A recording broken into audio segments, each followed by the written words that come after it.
So watching this knot tying video, he shows how somebody sent him a trucker hitch version of a cinching style knot. So I just want to show just doing a simple trucker loop. So what you're doing is making a hitch around the outside line and then back through.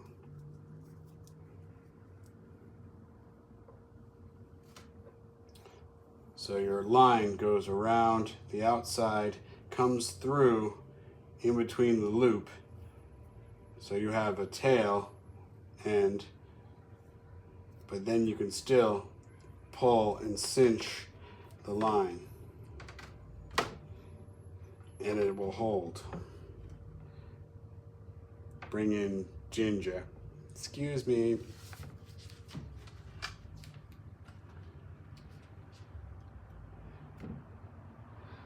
Holds, and when you're ready, it releases.